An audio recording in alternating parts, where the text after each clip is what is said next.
Ginadagsa sa katawhan gikan sa nagkalaing-laing parte sa nasod kining usa ka lugar diri sa Misamis Oriental tungod kay gikabutyag nga milagroso kini.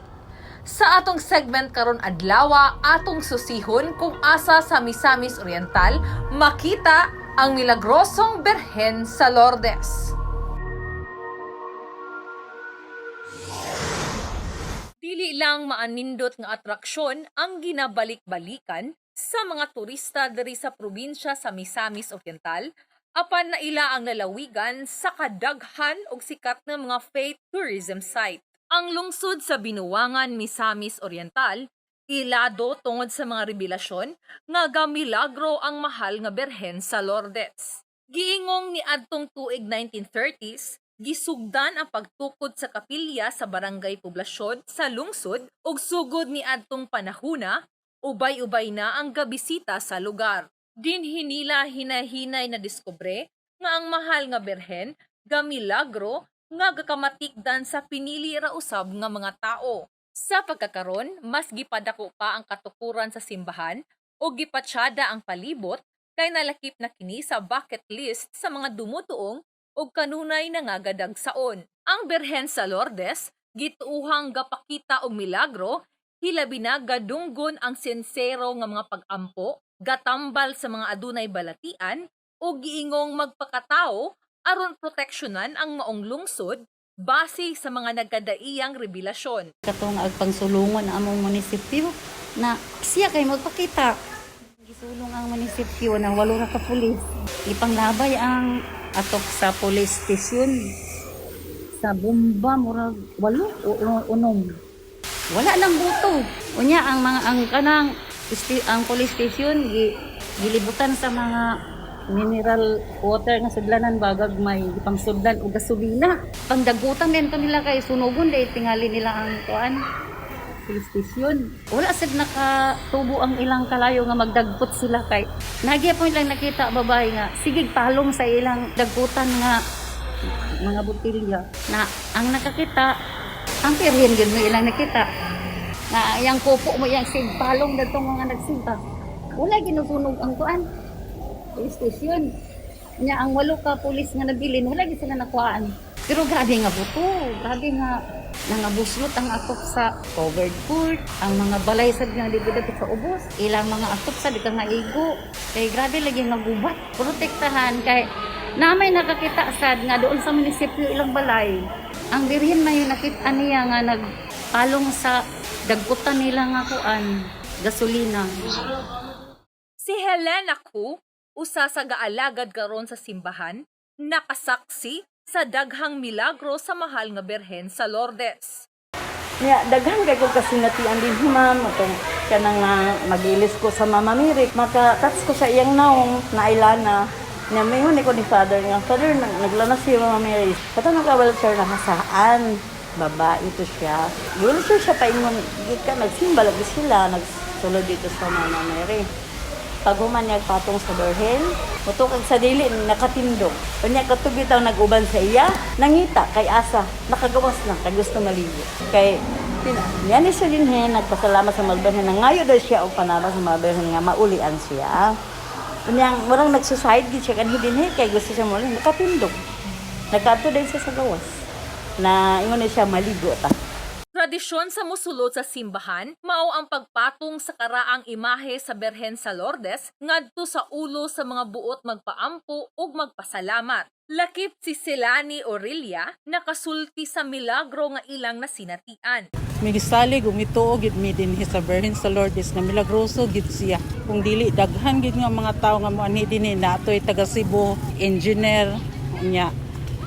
Ako siyang gipangutana kung sir naa di ay mo hindi siya nga nianhi gid mi dinhi sa Lourdes ma'am ni balik gid mi kay kanang amo gigituman among saad kay 23 years old na daw yung bata niya kali sa Diyos na nauli sa iyang rheumatic heart disease. Ang pamilya ni Tatay Lino Regalado mibalik sa lugar aron magampo ug magpasalamat tungod sa grasya ug giya nga ilang nadawat.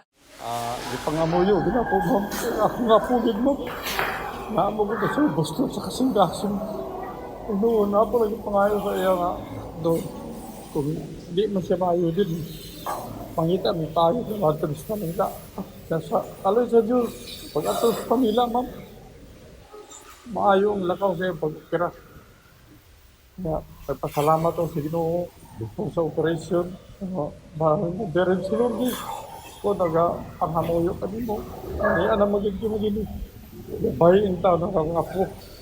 Kaya siya, sa kagamay pa niya, iya bang inborn na maganda siya, ma'am?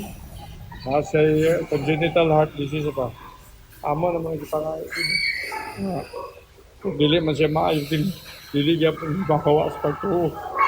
Akong pangayoon, kung na sa Manila, maulian siya.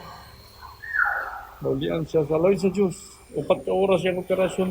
Mura lang siya wala na operahin, ma'am. Mura wala na operahin pag kuhan sa iya, after 4 hours. Bas kung murag wala, nakaingon lang ng doktor, wala. Kung sa nga bata, murag wala lang siya ang kagalingon. Murag bagid siya, murag wala gid siya na operahin. Nakulakaw na dayon. Ang uban niya, pasyente, so dito naglubog pa sa semana, 2 ka semana. Dahil ko, mahal nga rin sa laban. Kaya, hindi ko uli na mo, bisita kami. Bago mo saan nila nakaabot, kasi Manila. Kung mag-quarantine siya, at today tas Birhen, magpasalamat. Kaya, wala gig kuhan sa pag-ampo. Wala gid pagkuhan sa itong pagtuo. Di kita mubiya sa itong kuhan. Kung sa itong gituuhan, basta kinasing-kasing, dunggon ni kanan. 4 years old na. Kan oxygen yung mata siyang utok, ma'am. Pero hindi pa siya makastultig maya. Pero little by little, pangayo ko gamon sa mga Birhen nga. Unta, kanunay, wali may magpakawalas paglaong nga. Maulian, nagyapon siya. Hindi naman may permi yung pangamuyo. Kada bulan, sometimes, 2 times a month. Manimi din mga muyo nga unta, Lord, kung mahimo, mauliin na siya. Nawala-wala sa diamang kaya pag ikuha na mo dito sa kaniyating hospital, pag ikuha sa iya, kuda iko, ang buslot sa left side, nawala gid siya, katulog gid ang sa likod, ang nabilin.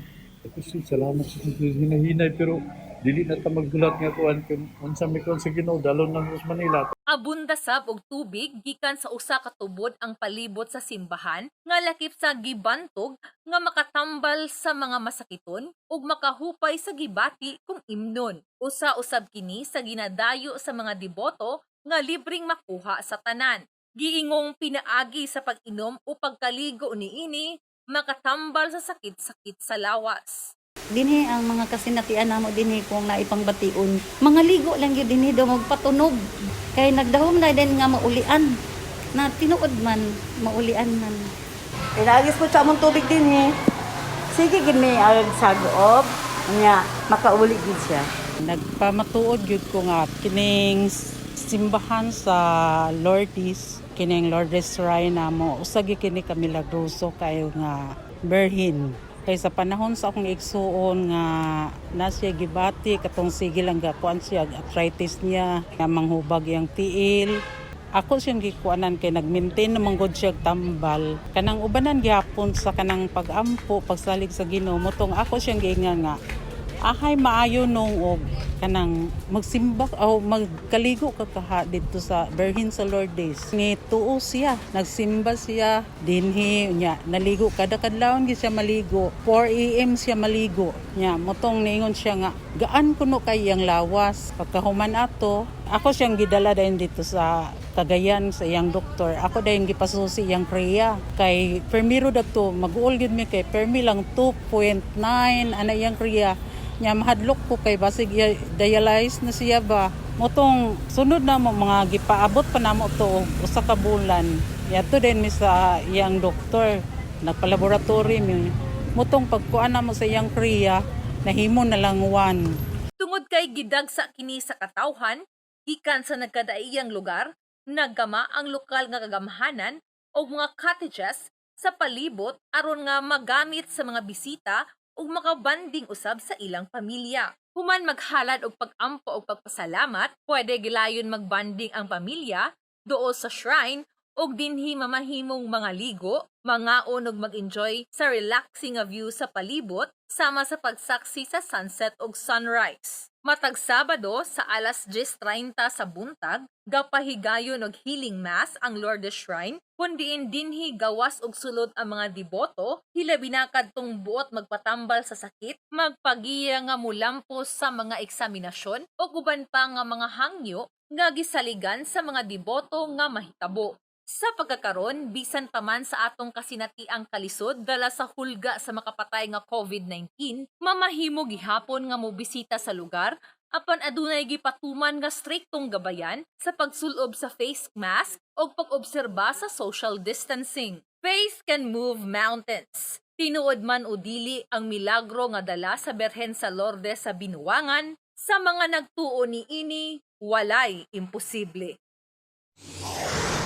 Kini si Clarice Interina, kanunay naghahangyo sa inyong tanan nga atong suportahan ang atong local tourist spot ug insaktong health protocol lang ang atong kanunay nga obserbaran kay kining tanan alang sa atong kaluwasan nga ang makapatay nga COVID atong malikayan. Together, let us explore Misor more.